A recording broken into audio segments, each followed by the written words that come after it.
नमस्कार, अपना बिहार में स्वागत है आपका। मैं हूं आपके साथ सिरांधा शेखर। नीतीश कैबिनेट ने 64 प्रस्तावों पर मुहर लगाई है।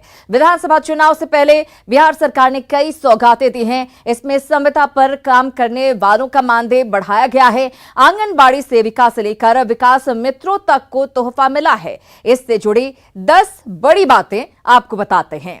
दरअसल मदरसा और संस्कृत शिक्षकों का वेतनमान 15% बढ़ाया गया है। तालीमी मरकज शिक्षा सेवक रसोइया का मानदेय भी सरकार ने बढ़ाया है।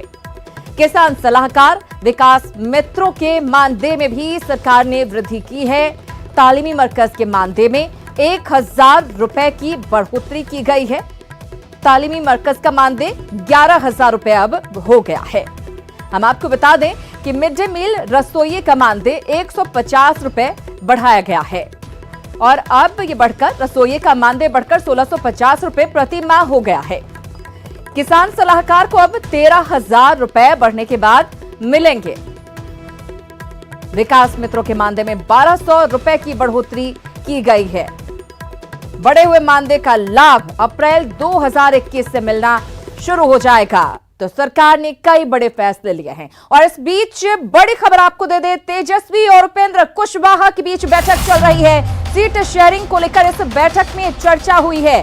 दोनों के बीच करीब 1.5 घंटे तक बातचीत चली। पटना में राबड़ी आवास पर यह मुलाकात हुई। कुछ ही देर पहले शाम दिल्ली से लौटे थे कुशवाहा। दिल्ली से लौटते ही राबड़ी आवास पहुंचे थे कुशवाहा और वहां पर तेजस्वी और कुशवाहा की ये मीटिंग हुई है और बताया जा रहा है कि सीट शेयरिंग को लेकर इन दोनों के बीच बातचीत हुई है। हम आपको बता दें कि सीट शेयरिंग पर अभी तक कुछ भी सामने नहीं आ पा रहा है कि महागठबंधन में सीट शेयरिंग की तस्वीर कैसी होगी, कितनी सीटें कौन सी पार्टी को मिलेगी। और इन सब के बीच ये मुलाकात बेहद अहम। तेजस्वी यादव से मिले हैं आरएलएसपी प्रमुख उपेंद्र कुशवाहा। दिल्ली से लौटे शाम को और उसके बाद गए राबड़ी आवास पर। वहां दोनों के बीच करीब 1.5 घंटे तक बातचीत चली है। सीट को लेकर चर्चा हुई है और क्या कुछ बातचीत हुई ये जानना दिलचस्प रहेगा क्योंकि अभी तक कुछ फाइनल नहीं हो पाया है। चुनाव बेहद करीब है और देखने वाली बात यही होगी कि क्या कुछ सीट को लेकर फाइनल होता है क्योंकि महागठबंधन में जितने भी दल हैं कौन कितनी सीट पर चुनाव लड़ेगा ये अभी तक कुछ भी साफ नहीं है। हम आपको बता दें कि बातचीत भी इसको लेकर खुलकर नहीं की जा रही है, लेकिन आज कुशवाहा पहुंचे हैं राबड़ी आवास, तेजस्वी से मिल रहे हैं। तो एक तरफ सीट शेयरिंग पर चर्चा हो रही है, वहीं दूसरी तरफ टिकट लेने की होड़ मची है। राबड़ी आवास के बाहर टिकट चाहने वालों की भीड़ जमा रही और देर रात तक कार्यकर्ता जमा रहे। ज्यादातर ऐसे लोग थे जो मौजूदा विधायकों में से थे। मसौढ़ी उजियारपुर समेत कई विधानसभा के कार्यकर्ता तेजस्वी यादव से मिलने के लिए यहां पर पहुंचे। पटना की धरती पर राजनीति का रंग सर चढ़कर बोल रहा है। तस्वीरें लालू आवास की है। दूर दूर से जो कार्यकर्ता हैं अपने अपने नेताओं के साथ यहां पहुंचे हैं एक झलक पाने के लिए। तेजस्वी यादव से लगातार उम्मीद लगाए बैठे हैं कि बाहर निकलेंगे और शायद टिकट देने का आश्वासन हो जाएगा। कई ऐसे विधानसभा क्षेत्र से आए हैं लोग जो वर्तमान आरजेडी विधायक का विरोध कर रहे हैं, तो नए उम्मीदवार का नाम यहाँ पर बता रहे हैं। देख सकते हैं आप कि किस तरह से बड़ी संख्या में, एक बार हम कैमरा पैन करके आपको तस्वीर दिखाएं गेट की तरफ, कि सैकड़ों की संख्या में जो कार्यकर्ता हैं वो राजधानी पटना पहुँचे हैं और देख सकते हैं कि राबड़ी आवास पर, लालू आवास पर जो मजमा लगा हुआ है सिर्फ एक झलक पाने के लिए। और ये जो रंग है वो राजनीतिक रंग बताने के लिए काफ़ी है कि बिहार में चुनावी माहौल जो है किस कदर लगातार हावी होता जा रहा है। हम लोगों से बात करेंगे, यहाँ पर मसौढ़ी से हैं, उजियारपुर से हैं, तमाम जो चिड़िया बरियारपुर से, पिपरा, तमाम जगहों से आए हुए लोग हैं। आप कहाँ से आए हैं? मसौढ़ी से आए। मसौढ़ी से किसके लिए? हमने मसौढ़ी से आए हैं कि हमारे यहाँ जो वर्तमान विधायक है। किसके लिए आए हैं? अभी किसी के लिए नहीं आए हैं। अभी हम लोग मसौढ़ी जो वर्तमान विधायिका है उसे हम लोग बदलने के लिए आए हैं। हम सुपौल जिला के पिपरा विधानसभा से हैं। किसके लिए इंतजार कर रहे हैं? चलो, हम लोग तेजस्वी यादव से मिलना चाह रहे हैं। टिकट लेने आए?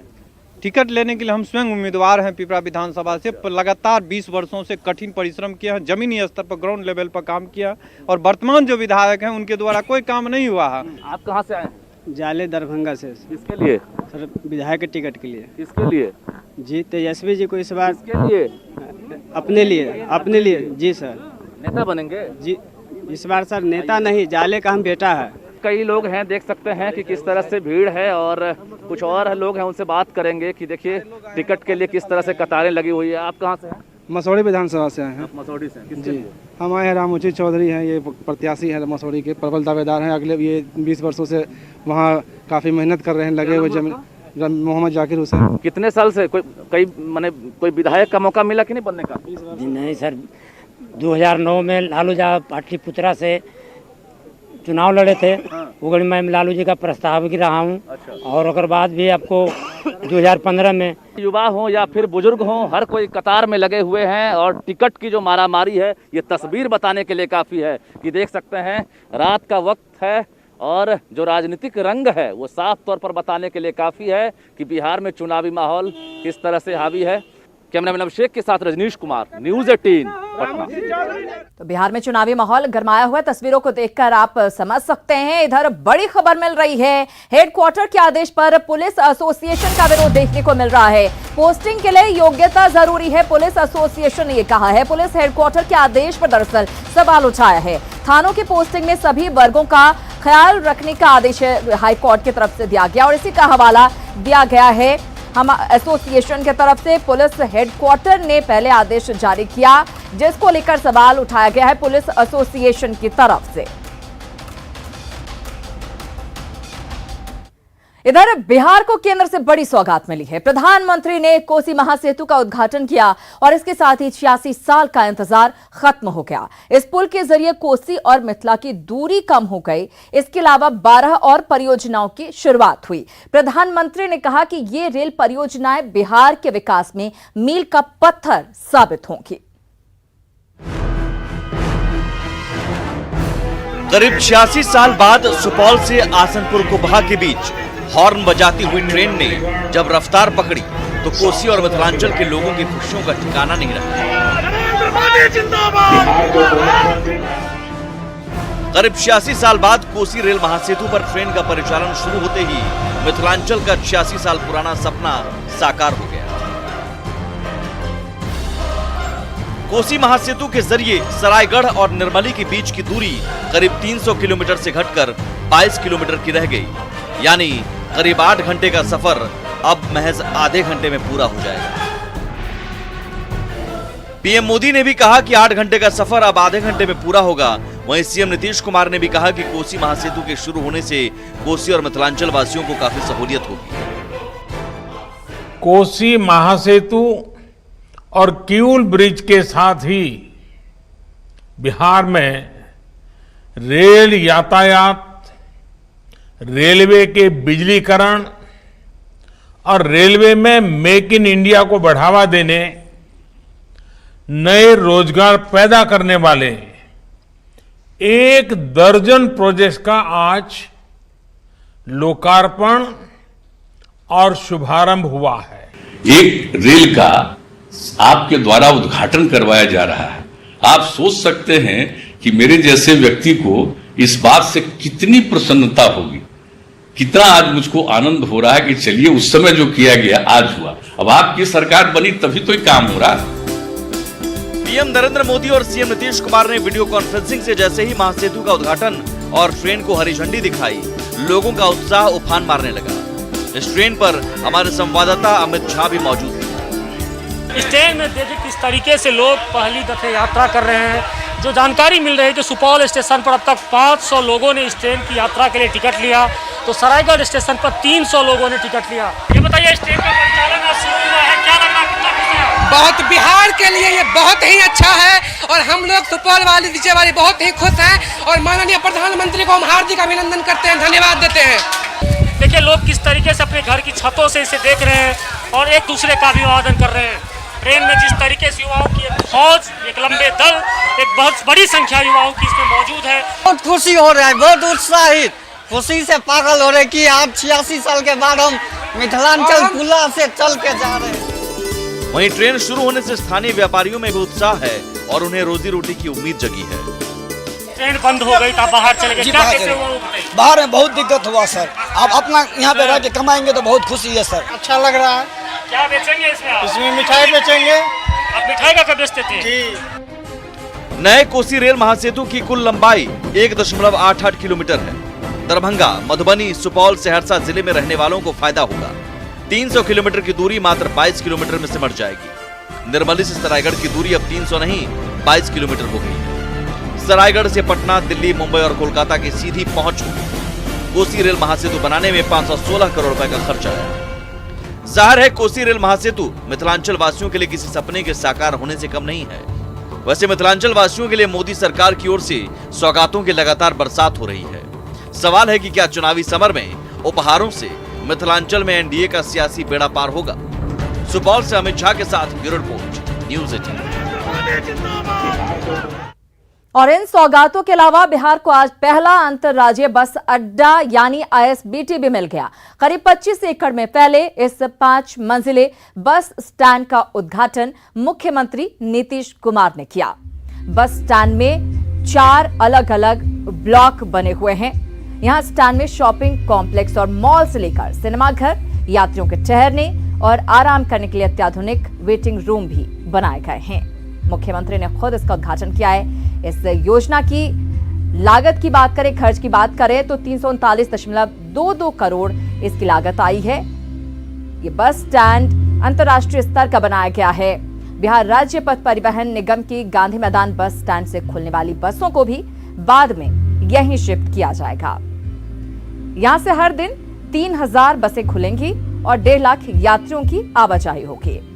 अलग अलग इलाकों से आने वाली बसों के लिए अलग अलग टर्मिनल बनाए गए हैं। बुजुर्गों और बच्चों की सहूलियत के लिए एस्केलेटर की व्यवस्था भी की गई है। ये बस स्टैंड को आप देखिएगा, इसका पहले जो किया हुआ था कि लोग इंटर स्टेट बस टर्मिनल, आज से कह दिया कि इसका नाम रखिए पाटलिपुत्र बस टर्मिनल, इसका नाम हो गया। और जो जितना बड़ा ये बस अड्डा होगा, उतना बड़ा बस अड्डा शायद ही कहीं मिलेगा। ये इतना अच्छा इस तरह से बनाया जा रहा है और हर तरह की सेफ्टी का भी ध्यान रखा जाए। और इसके साथ ही पटना में जयप्रभा मेदांता अस्पताल का उद्घाटन किया गया। यह अस्पताल 500 बेड का होगा, लेकिन पहले चरण में 100 बेड की सुविधा मिलेगी। आज हार्ट, किडनी और टेलीमेडिसिन सेवा का उद्घाटन किया गया। अस्पताल में 25% बेड गरीबों के लिए आरक्षित रहेगा, जहां CGHS दर पर गरीबों का इलाज हो सकेगा। और मुख्यमंत्री ने पटना के मीठापुर में कृषि भवन का भी उद्घाटन किया, जिसका कैंपस 23 एकड़ में फैला हुआ है। ये भवन ग्रीन बिल्डिंग कॉन्सेप्ट पर बनी है, जिसमें 17 वाटर हार्वेस्टिंग सिस्टम है। साथ ही बिल्डिंग को भूकंप रोधी तकनीक से बनाया गया है।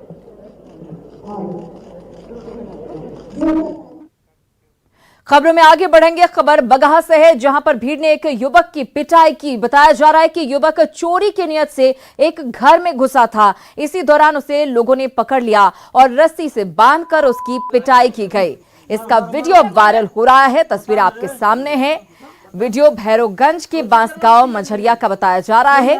युवक की हालत इस पिटाई के बाद गंभीर बताई जा रही है और घटना के बाद गांव के 2 पक्षों में तनाव बना हुआ है।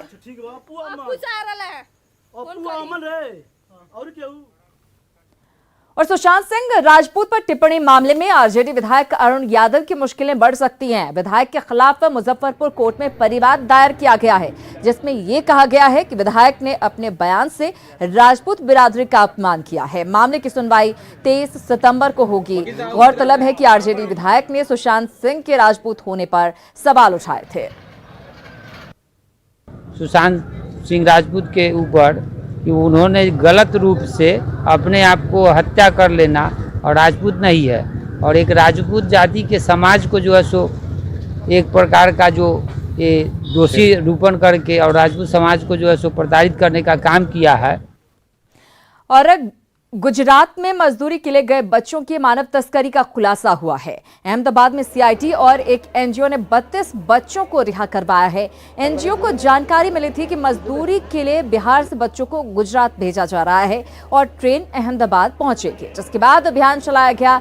जिन बच्चों को रिहा कराया गया उनकी उम्र 15 से 17 साल के बीच है। जांच में पता चला है कि एक देशव्यापी नेटवर्क है और बच्चों के पास से मिले आधार कार्ड और पहचान पत्र भी जाली होने का संदेह है।